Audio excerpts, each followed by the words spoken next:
And hello, welcome to Open, the one and only show that opens the Bronx and the rest of the world right to you. I am your host, Darin Jaime.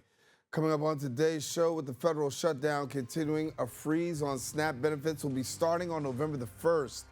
To explain what this means for New York families, we'll speak with the CEO of Child Services at the Jewish Child Care Association. Next up, we'll speak with the CEO of the Family, or I should say Military Family Advisory Network, about the realities of military families and what Americans can do to help during the shutdown. And then, November is National Family Caregivers Month.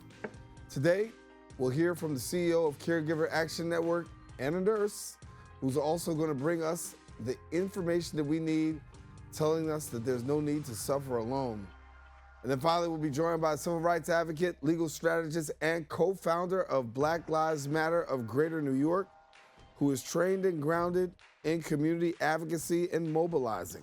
So stay tuned, because all this and much more is heading your way. Right now, we're officially open.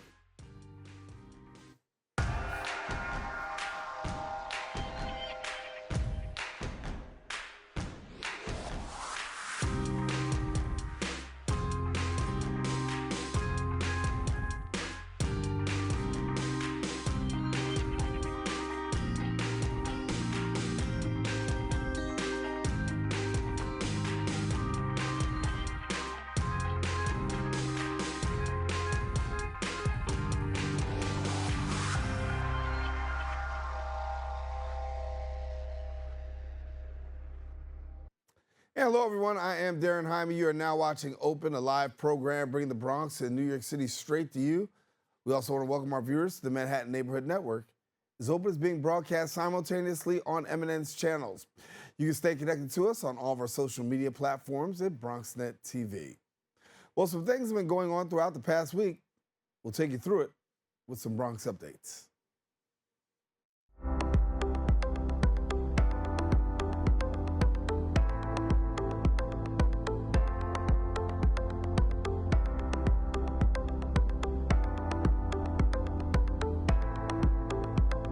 And we kick off our updates talking about New Yorkers preparing for awareness in Domestic Violence Awareness and Survivor Month. The first report comes from Chris Kamoa. I am so tired of us always having to stand here with another name of another woman who has been killed. Gathering outside the Grand Concourse Civil Courthouse, hundreds of supporters turn out for the Bronx Brides March, 25 years in the making, dedicated to demanding justice, raising awareness, and providing support and resources for those affected by domestic violence. I know that this family has never been the same 25 years ago when their lives were changed, but they have truly turned pain into purpose, and they have turned their storm into strength. Participants embracing a unique dress code as several women in attendance donned wedding dresses in solemn honor of Gladys Ricart, the young woman who was murdered on the day of her wedding by an ex-partner 25 years ago, her family launching the international movement to share her story and countless others, all the while providing resources aimed at helping people out of abusive and violent situations. Today is about women who have lost their lives to domestic violence, and I, as well as many women, have been victims of domestic violence, and this is giving victims a voice so they don't have to be here written on these banners that they lost their lives. The march's route is carefully designed to maximize its impact and outreach as organizers and participants traverse communities and borough lines, stopping along marked areas where reports of domestic abuse had occurred. To bring awareness to domestic violence and the need for it to be stopped and for women to be supported and find safe communities, but also for the justice, for the abusers to be held accountable for what they do, while also receiving some sort of reform to make sure it never happens again. Data from last year's City Domestic Violence Fatality Review Committee report suggests that the Bronx still experiences disproportionately high rates of domestic violence, with the highest number of incidents and fatalities occurring against Black and Hispanic women. The Institute for Women's Policy Research noting that more than 4 in 10 Black women will experience physical violence from an intimate partner during their lifetime. Marching onward and forward, the Ricart family's mission continues to successfully grow, ensuring Gladys's fate serves as a reminder that similar tragedies can be prevented through knowing the warning signs and a strong support network. A lot of men think that this is a joke, and it's a joke until it happens to your family member. A full international movement ranging from over 25 years of survivor-led stories and movements that are not stopping anytime soon. Here on the Grand Concourse, BronxNet Community Television, I'm Chris Kimella. And for more information about the Brides March and how you can become involved, please go to bridesmarch.com or follow them on Instagram at bridesmarch. In our next update, we take a look at how local Bronx community leaders are supporting survivors of domestic violence in another kind of way. This report comes from Brittany Scholar. Borough Hall was decked out in purple flowers and butterflies for Domestic Violence Awareness Month. Standing in solidarity with survivors, Bronx Borough President Vanessa L. Gibson, District Attorney Darcel Clark, and other community leaders spoke directly to survivors to let them know they are not alone. We are here as a support system, as a source of encouragement and strength to remind them that there are brighter days ahead. As service tables with resources line the rotunda, those who have been victims of domestic abuse also participated in the 24th Annual Diva Spa, a place where they can get free manicures, haircuts, massages, and makeovers to help them feel seen, valued, and renewed. Really a day just to share with our survivors of their strength and their courage during this process. All involved aim to create a safe, supportive space for Bronx residents to share their stories and access critical resources, from legal aid to long-term planning, in hopes of reducing domestic violence across New York City, which saw a 29% increase in 2024, according to the New York City Domestic Violence Fatality Review Committee. This month we're highlighting all the services and everything that comes with helping survivors of domestic violence. But in my office, it's every day. The efforts won't stop here, as this Saturday, October 18th, is the annual 5K Run, Roll, Walk to end domestic violence, which already has 900 participants. For more information, follow the link below. Reporting for BronxNet, Brittany Schuyler. Now, if you or anyone you know needs help in reporting acts of domestic violence, please call 311. Until we now go to our last update, taking you to first Yemeni Book Fair held in New York City's Little Yemen. Brittany Scholar has our story. The Yemeni community in New York, alongside Anaween Books Publishing and Distribution, came together to host the very first Yemeni Book Fair in the Bronx, a cultural milestone unlike anything before. It's been amazing. The event officially opened on Thursday, September 25th, with a private ceremony before welcoming the public to 4 days of books and fine art, an effort to showcase a side of Yemen that is not seen in the media. It's only about war, poverty, conflict, and all of that. And Yemen and the Yemeni American community is much, much, much more than that. The fair was met with overwhelming reception, drawing crowds from across the Yemeni community and beyond. Local elected officials joined in the celebration, and the president of Yemen officially opened the event, underscoring its cultural and historic importance. We've been hurt and seen. Spending 6 months producing their inaugural event, Nagy tells us it will not be the last. Reporting for BronxNet, Brittany Schuyler. And we encourage you don't go anywhere. We'll be back more with Open right after this. What's up, creative family? Discover your voice with BronxNet Community Media classes. Are you ready to bring your ideas to life? At BronxNet, we offer television production classes for community members ages 18 and over, empowering you to share your vision with the world.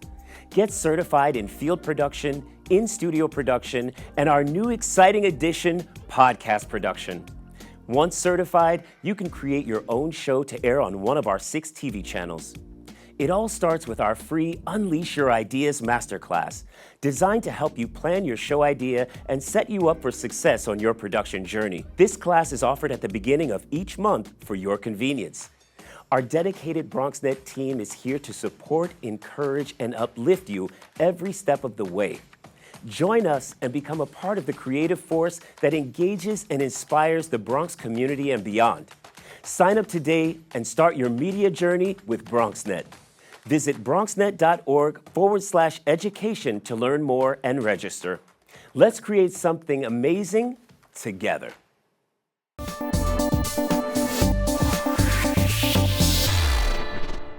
And welcome back. I am Darin Jaime. The federal shutdown is continuing to have a ripple effect across the nation. In our area, nearly 1.8 million New York City residents could lose access to food assistance this week, including nearly 300,000 in the Bronx's 15th congressional district.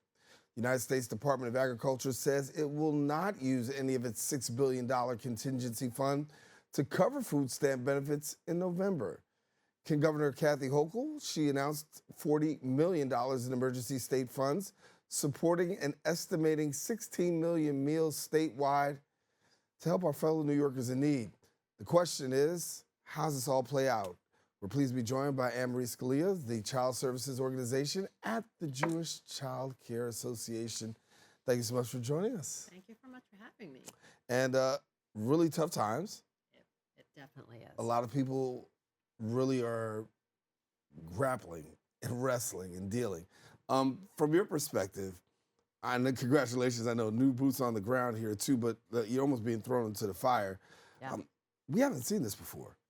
So thank you for, first of all, for dealing with and having this on your show, because this is really an important issue. So this is my second week at JCCA, and I just want to talk a little bit about JCCA first and tell you where I come from with this topic.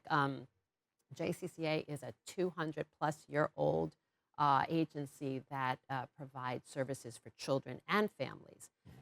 We've been around for, like I said, over 200 years, and we started out as an orphanage and have progressed to 37 programs that we now have to help families in need and the children that they are caring for. So we have a myriad of services, and we meet people at different points of their lives, whether it's crisis or regarding mental health issues or behavioral issues with children, and we have foster care children also.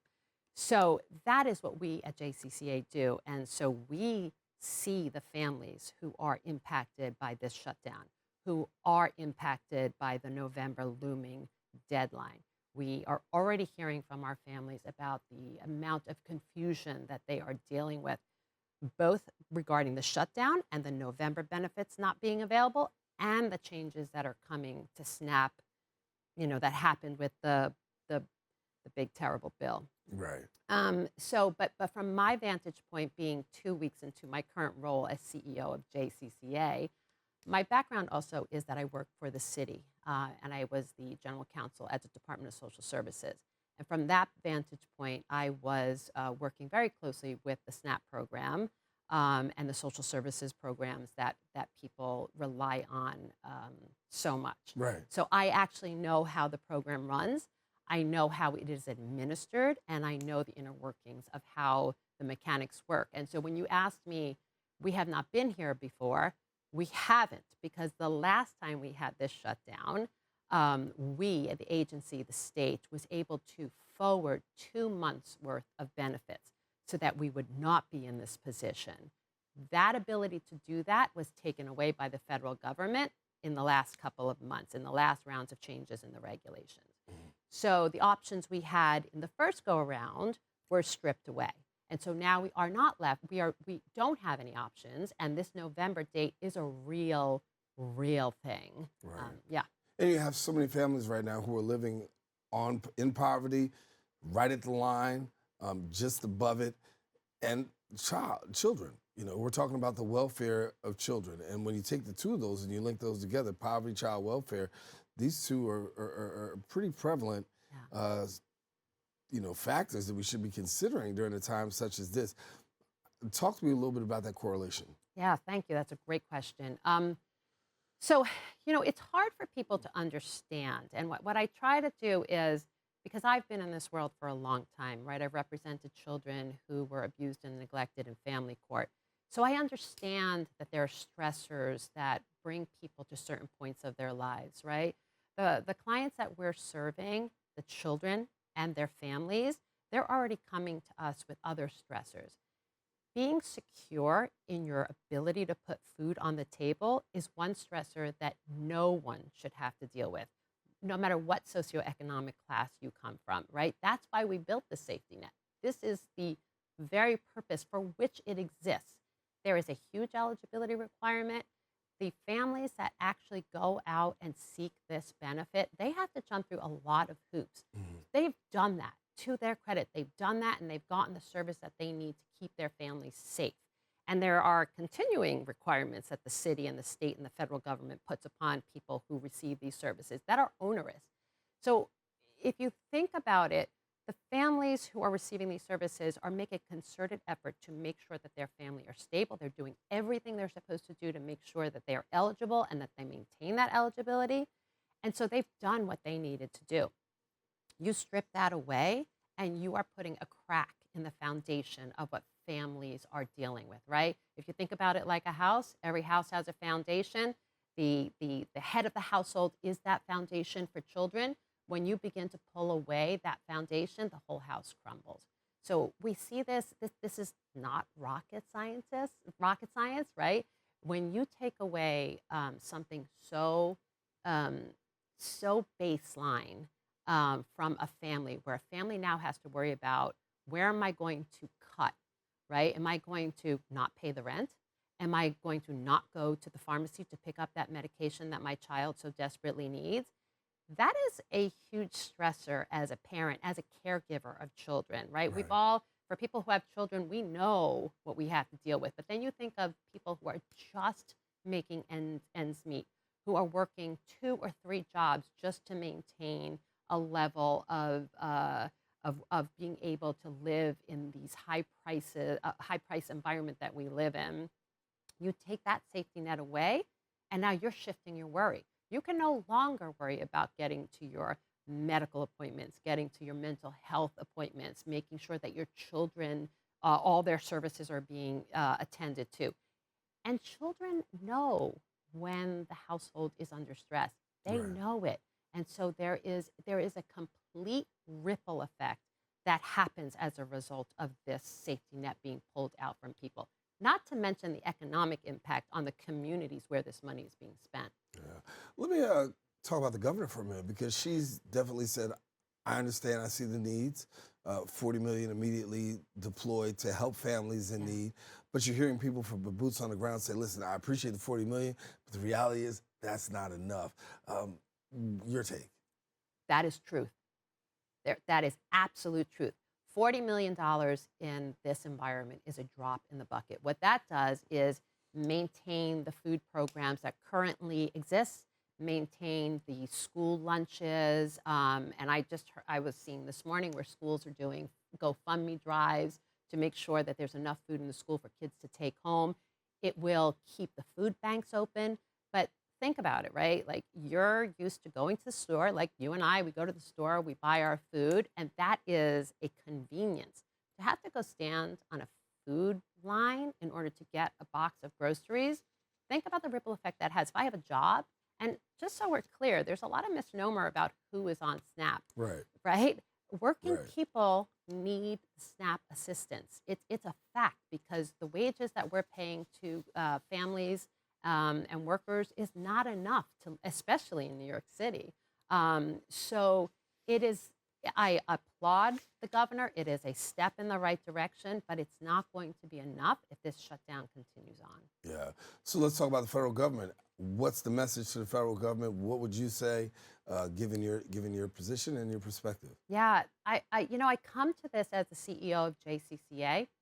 And I want the federal government to understand that there are people behind all of this. There are actual stories. There are children in college who will not be able to go to the store and get food so that they can study for their exams. This is not, that we cannot use the folks who rely on this program as the political football. It's just not morally or ethically right. There are other things that can be done, but this is not the program to mess with at this point because it will have a ripple effect. I mean, it's hard. I'm very passionate about this issue, so it's really hard for me to stay calm about it because if you think of you send your child off to school, how does a child think in school when they know they're not sure where their next meal is going to come from? As a society, we have determined that it is in all of our best interest to make sure everyone in our community is fed. Why? Because when you're fed, you can be a productive member of society. You can remove that barrier. That's one less barrier that our citizens have to deal with. And if we don't, and we go down this path, that impacts us as a community from every level, every level. You talked about children. I'm saying when you think about children from this perspective, when they come to school sometimes, that's the only real meal that they get. That's right.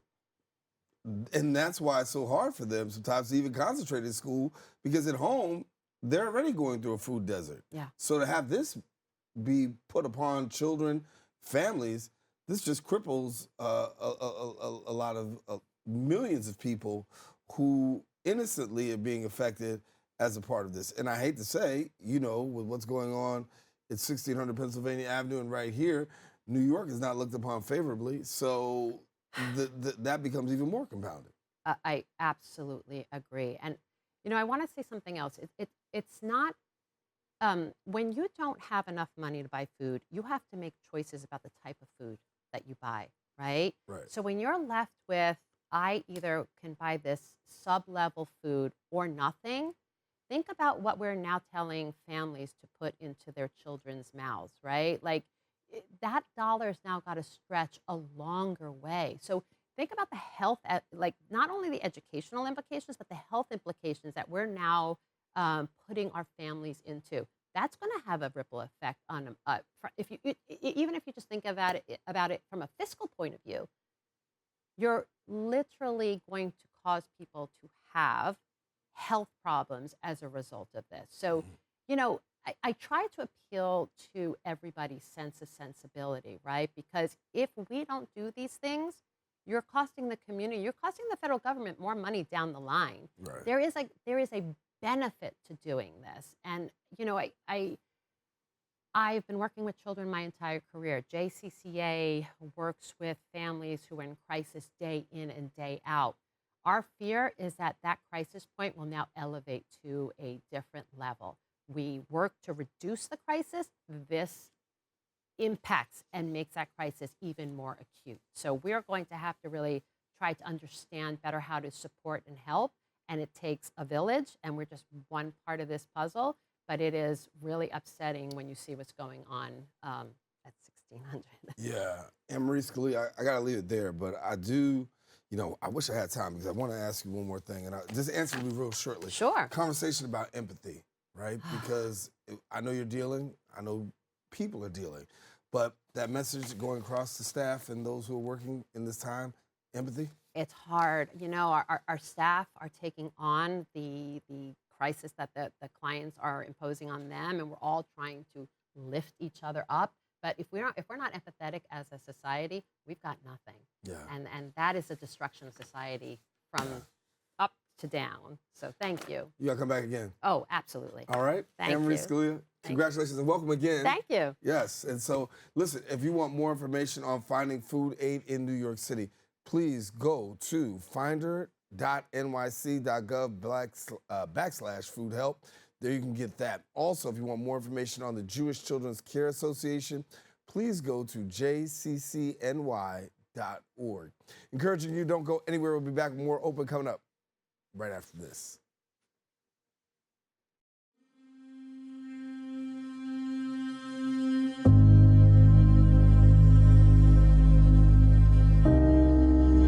Only 57% of New York City high school students are college ready by their senior year.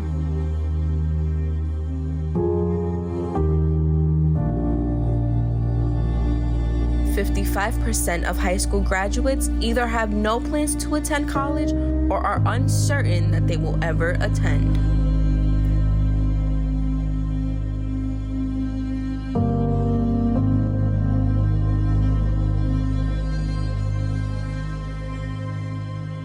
34% of young adults don't go to college because they can't afford it.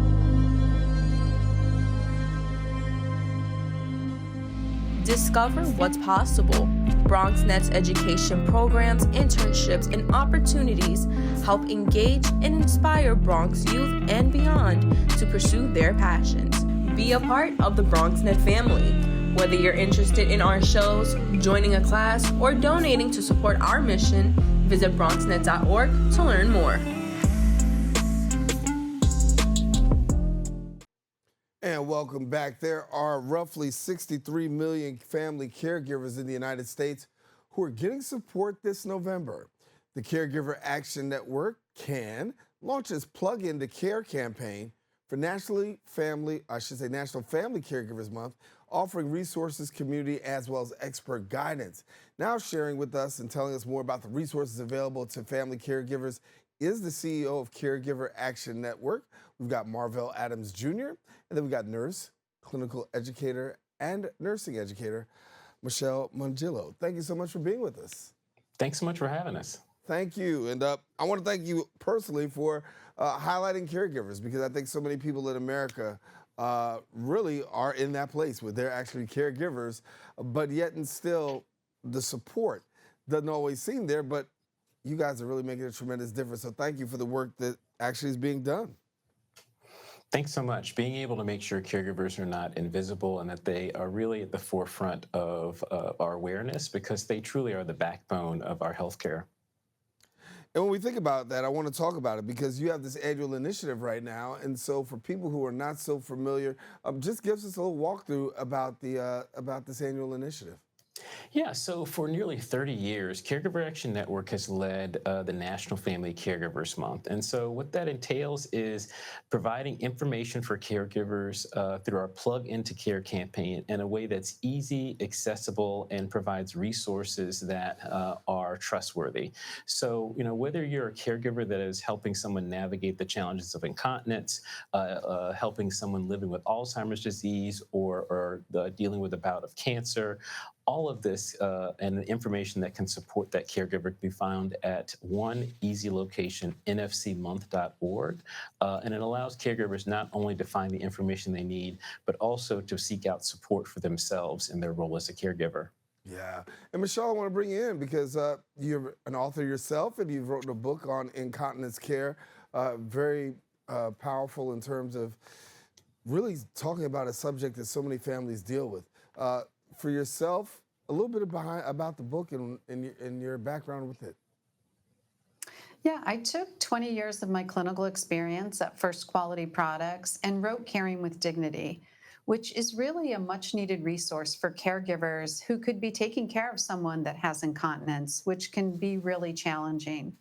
In the book, I provide resource topics like dementia care, selecting the right incontinence product for someone, which can be really confusing, nutrition management, even traveling with incontinence.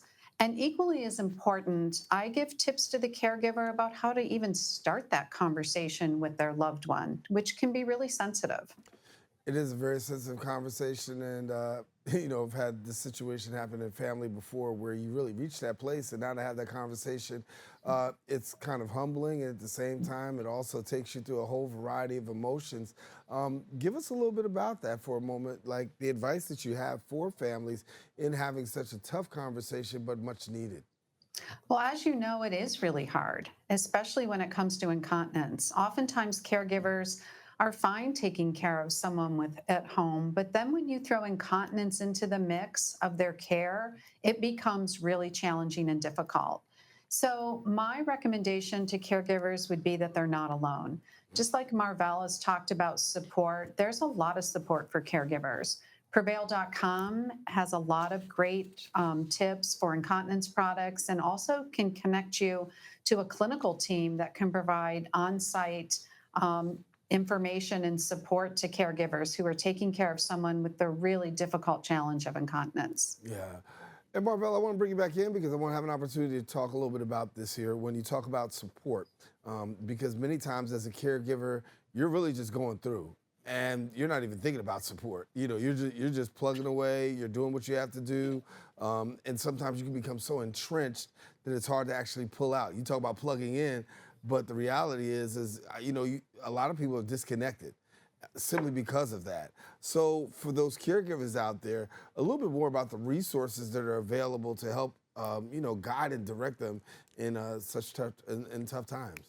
Yeah, so thank you for posing the question that way, because it really is about helping caregivers, regain community support that they may have lost and felt that they really could not reconnect with because of being so focused every single day on supporting their loved one and their needs. And so the Plug into Care campaign is really all about providing information in an easy, navigable way at nfcmonth.org, but also making sure that those resources are vetted and ones that they can rely upon over and over again. And so for caregivers out there that are having the question of where do I start, many times a Google search can give you 100+ pages that really doesn't leave you anything more than confused more than you were previously.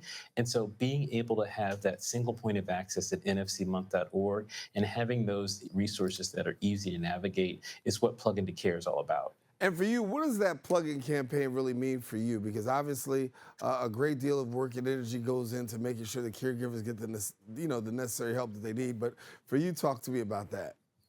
Yeah, so for us, it really means being able to meet caregivers where they are. And so, because as you mentioned, each day can be a different challenge. They are so focused on supporting their loved one or more than one individual. It could be an older adult in their life. It could be a child with a developmental disability.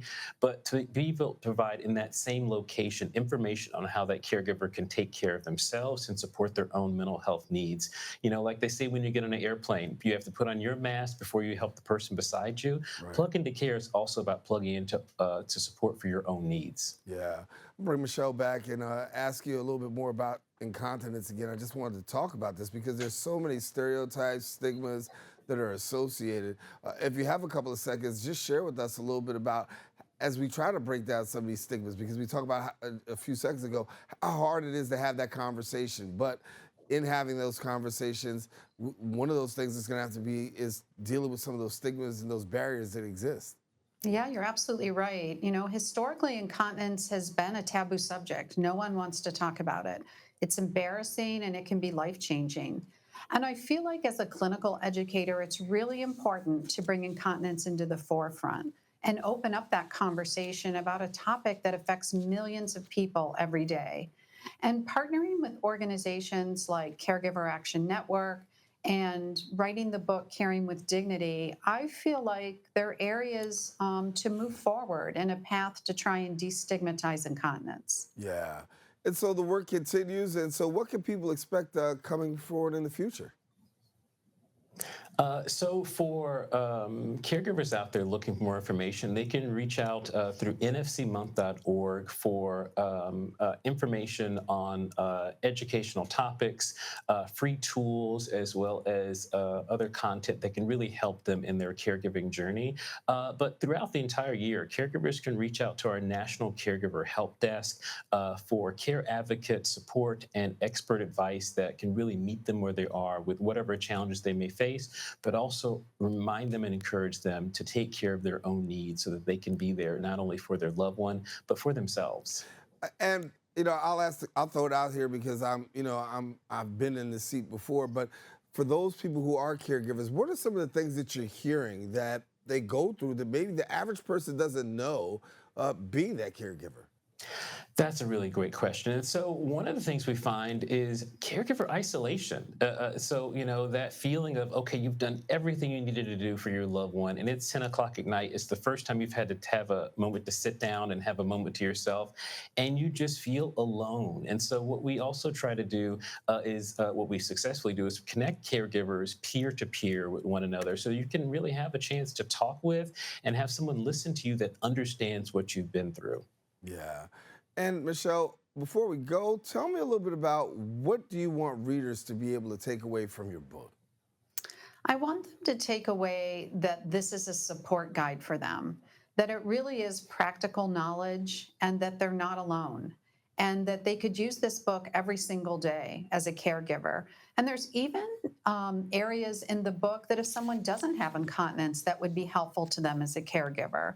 And I echo what Marvell says, is that it can be very isolating, and it's important for caregivers to take care of themselves and to open up the dialogue and communicate with the person that they're providing care to. Yeah. Well, Marvell, Michele, we'll leave it there. Thank you for the great work of really highlighting caregivers and then also giving these much needed resources for families, because as we said before, you know, incontinence is a conversation that many people don't want to have, but it's a conversation that a lot of people are dealing with, or I should say it's an issue that a lot of people are dealing with. But thank you for bringing light to that, and thank you for lighting up the lives of caregivers. Thank you both. Thanks so much. Thank you. All righty. Well, listen, now, if you want more information, please go ahead and find out about the Caregiver Action Network, how it can help you. You can visit them at caregiveraction.org. Don't forget to look for Michele's new book, Caring with Dignity, A Caregiver's Guide to Incontinence. Don't go anywhere. We'll be back with more Open coming up right after this. We are the Eco Leaders. We learned that everything starts with ourselves. Then we have to educate ourselves. Then we have to build community and use our imagination.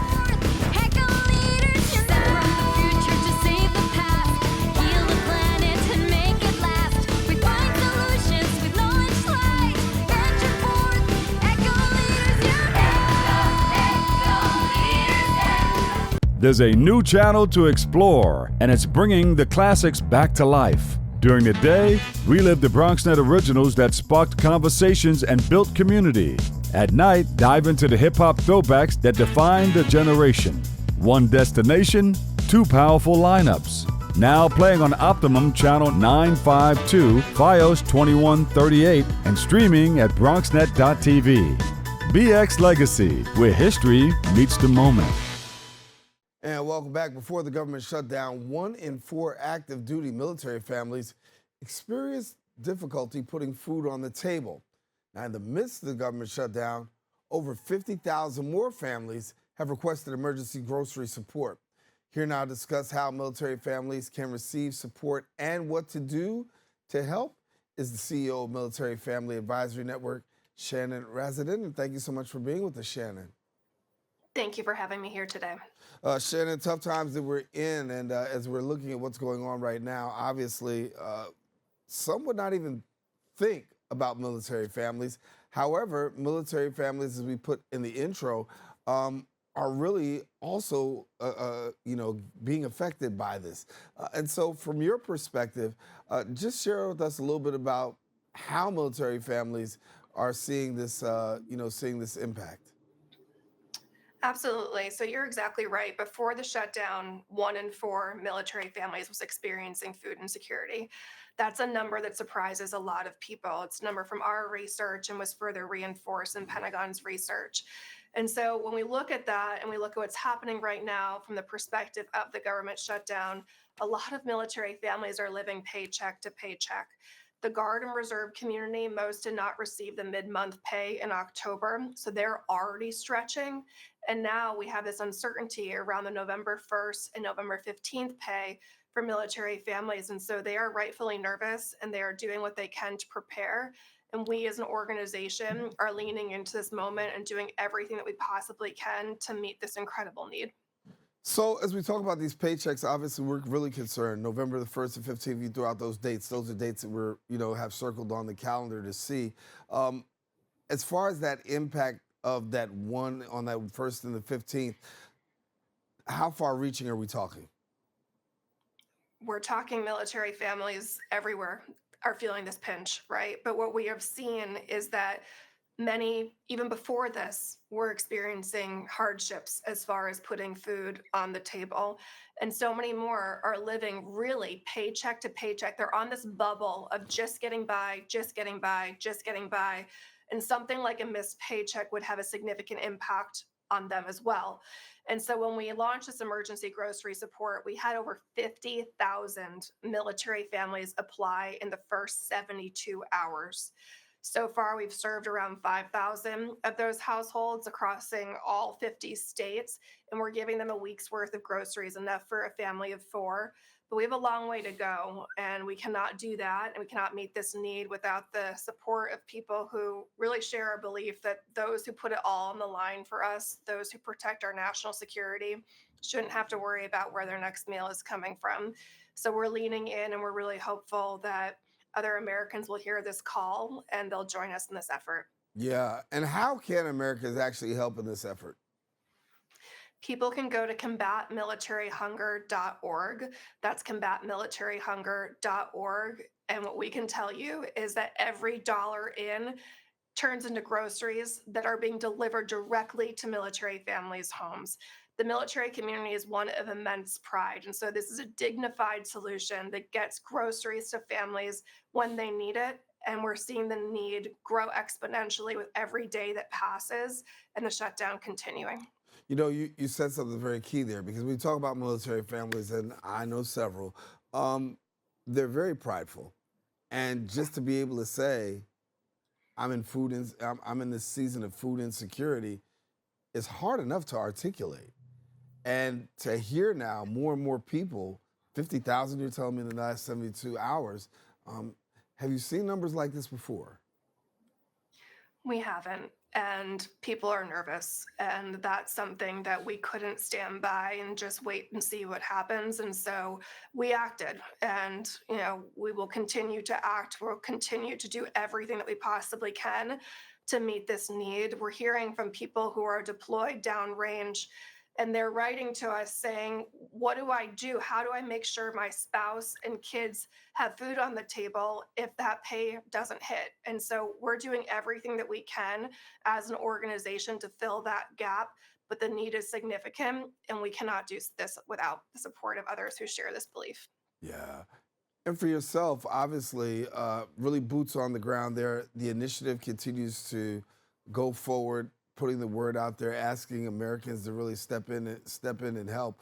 But legislatively and other ways, what are some of the other initiatives possibly that we could do to be of assistance in this time? Yeah, like we talked about before, that culture of pride is one that's incredible. And so oftentimes people will not ask for help.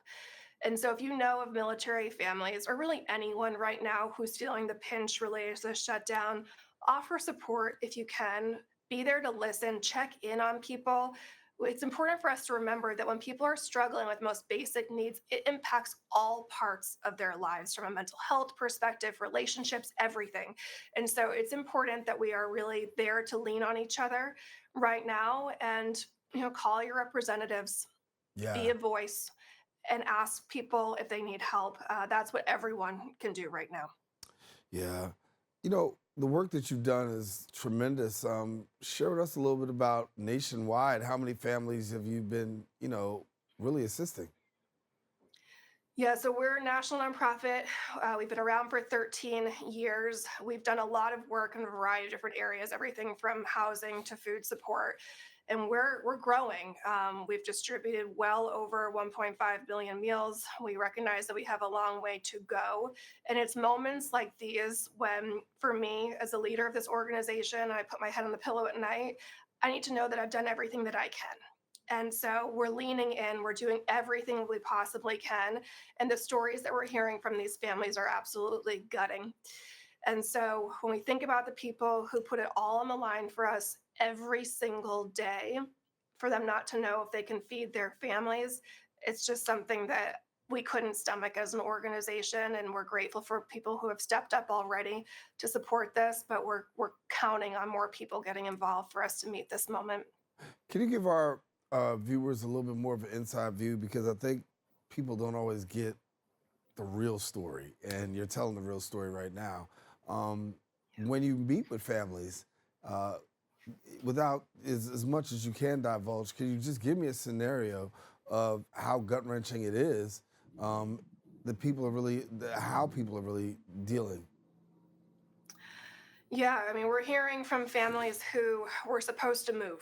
So the military moves on average every 2.5 years. They were supposed to move. They've paid first and last month's rent at their new duty station, but now moves have stopped because of the government shutdown. Meanwhile, they've had to move themselves to move out of the house that they were in. And so now they find themselves in temporary lodging, paying out of pocket for that.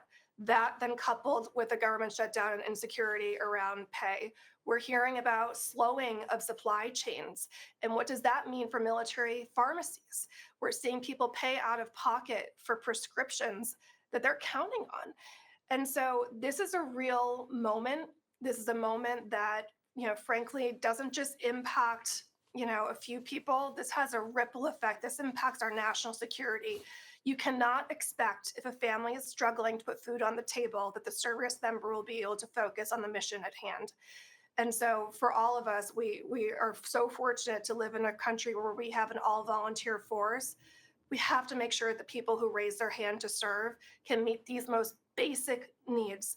And right now, like I said before, we can't stand by and wait. And so we're leaning in and doing everything that we possibly can to meet this moment.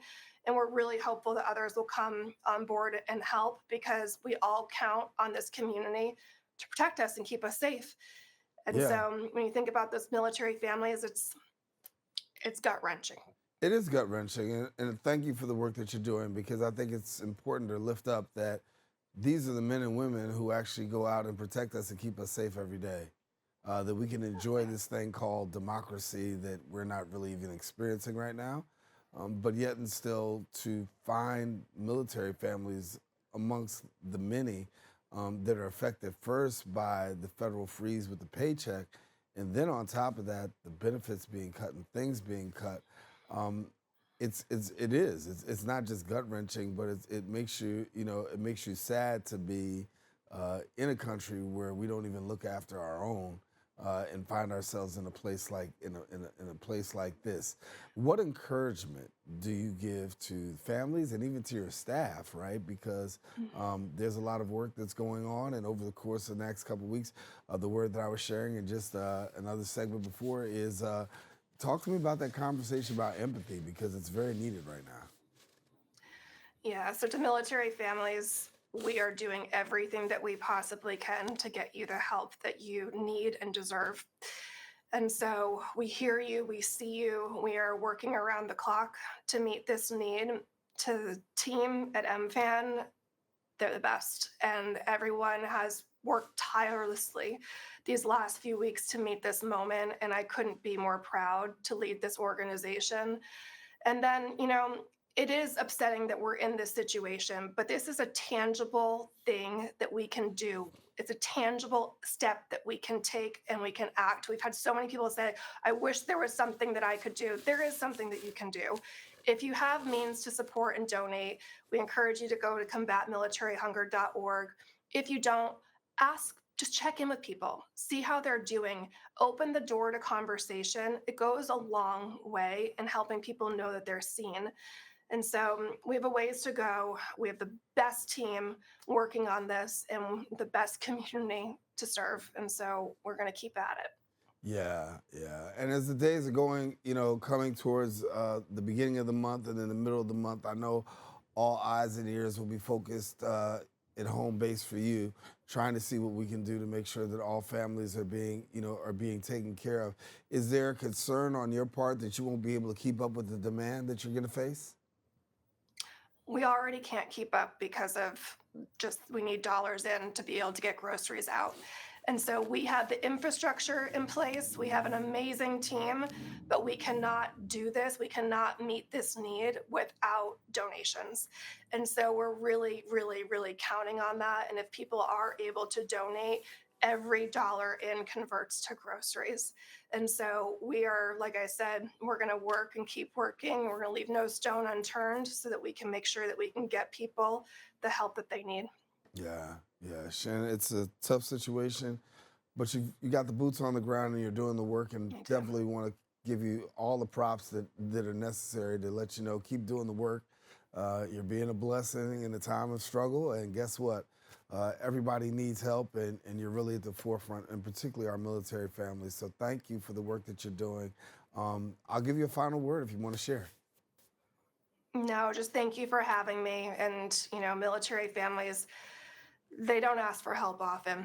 And so to have this type of ask and demand, it's very real.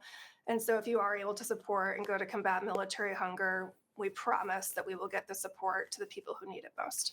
So I got one ask, Shannon, just one ask. This is the only ask I got for you. You stay in touch and you keep me updated. Absolutely. I'd be glad to. Thank you. All right. Shannon Razsadin, thank you so much for being with us. And I want to tell you, if you are a military family or if you'd like or need support to our military families, do me a favor, go to the website and be a blessing. All right. Don't go anywhere. We'll be back more open coming up right after this.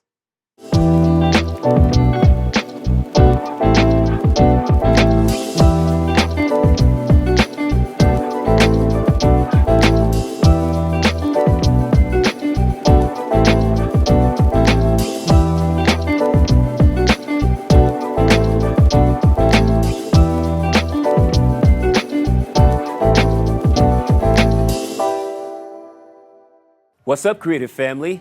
Discover your voice with BronxNet Community Media classes. Are you ready to bring your ideas to life? At BronxNet, we offer television production classes for community members ages 18 and over, empowering you to share your vision with the world. Get certified in field production, in-studio production, and our new exciting addition, podcast production. Once certified, you can create your own show to air on one of our 6 TV channels. It all starts with our free Unleash Your Ideas Masterclass, designed to help you plan your show idea and set you up for success on your production journey. This class is offered at the beginning of each month for your convenience. Our dedicated BronxNet team is here to support, encourage, and uplift you every step of the way. Join us and become a part of the creative force that engages and inspires the Bronx community and beyond. Sign up today and start your media journey with BronxNet. Visit bronxnet.org/education to learn more and register. Let's create something amazing together.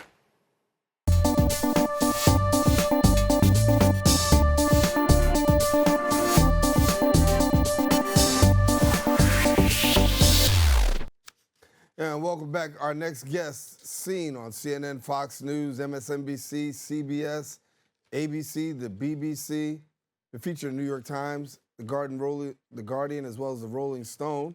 His aim?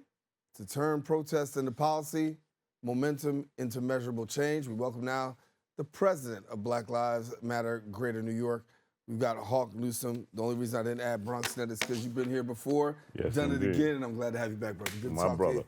Always good to have the conversation, to bring some awareness and to really just get the pulse check as to what's going on. And then also the opportunity to really have a chance for you to give your side of the story, because we always see one side, but we don't always hear the other side. Let me start with this. Thanks. Do you think for yourself, looking at where you are right now, that enough is enough when it comes to hearing what you're talking about, the alleged corruption, the getting the checks, the affordable the housing, and all the other things that we're talking? There's a sense from many people on the ground that we're just tired of the politician itself. Absolutely. And this is a season where enough is enough. That's Enough what I is was enough. trying to get at. We realized that Trump and his regime are not for poor people, are not for people of color. But we gave Joe Biden and Kamala the power, and they kind of fell asleep at the wheel. A perfect example of that is Trump uses taxing and spending to punish people. So if you don't push my will, I'm not going to fund your college. I'm not going to fund your state. If you don't do what I want you to do, I'm withholding those funding. I sent a proposal to the Democrats that I know that they received. I know that Kamala received. They said corporations, colleges, or whoever it is that may remove DEI should not receive funding from the government. You can do this. Here's how you do this. I had constitutional lawyers, everybody draft this. The same goes for reproductive rights. We're running around saying that Donald Trump and the Republicans are taking the right to an abortion away from women. However, we could have used taxing and spending to punish any state that hindered a woman's right to make a choice. We could have done this, and we fell asleep at the wheel, and Donald Trump went ahead and did it. So the general sense is the Republicans don't like us, but the Democrats aren't necessarily their job. The only logical conclusion is people have to take care of each other in their community, and we have to unify and protect our communities. Recently, I understand that you had to turn yourself in. Yes.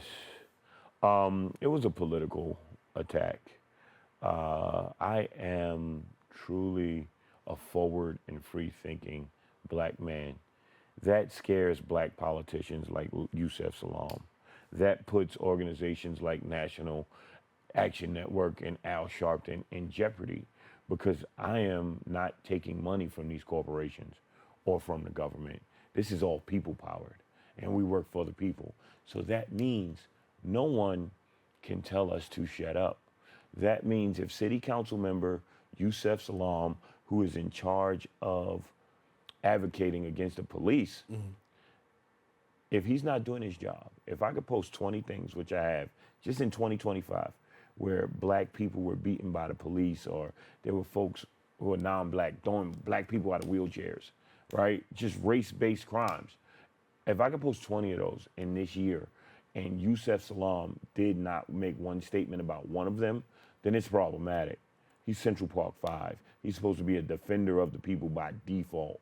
And I met with the brother, and I said, if you don't do this, this was a year ago, we're gonna be outside in front of your office, right? So we went outside in front of his office, and his 80-year-old mother, there were 5 people that spoke. His 80-year-old mother, when I started speaking, came and said, "That's my son." Started flailing, throwing her hands up. So she was escorted over there by a former member of National Action Network and somebody who worked for Yusef Salaam, part of that Harlem machine. And I looked at him. I can't scream at an old lady. I can't disrespect her. Y'all sent her over here so you could get me on camera screaming at an elderly black woman. You can't get that out of me. So in that moment, God said, look to the right. And I looked at him, and he was over there smirking. So I gave him a lot of energy. I yelled and pointed, but I didn't touch that man. He ran to the state office, to the police officer out there, and reported it. The police officer out there, the state trooper in front of the state office building, wouldn't arrest me. He was like, come on, he ain't do nothing to you. And then he called the police. So my lawyers negotiated. Shout out to Carrie London. I call him Supreme Court Carrie. We went to law school together. He negotiated my surrender on Monday. It was a tremendous outpour of support for me. I had dozens of people meet me in front, 8 o'clock on a Monday, meet me in front of the precinct. Folks were driving by, honking, free Hawk. So I'm not concerned with the person who filed the report or the report. But what I'm concerned with is these are black people who are elected saying you can't protest me for not doing my job. And these are black people who criticize the police, that call the police on another black man who fight for the people. It's disgusting. It's political theater. Black people deserve more. Hawk, I'll leave it there. As always, you got an open door to come back. We'll talk more. As always, good to see you. All right, now listen, if you want more information about Hawk, follow him on Instagram at Hawk.Newsome. Now we come to the end of our show today. Thank you so much for joining us. Thank all of our guests for joining us. You, the viewer, for tuning in. Now, if you missed any part of today's show, you can catch the recablecast right here on Optimum's Channel 67, Verizon Files Channel 2133, or on the web at BronxNet.org. Also, catch a brand new episode of Open with Rena Valentine on Friday. This wraps up this episode. Darin Jaime here saying make sure to keep this channel wide open. Take care. God bless.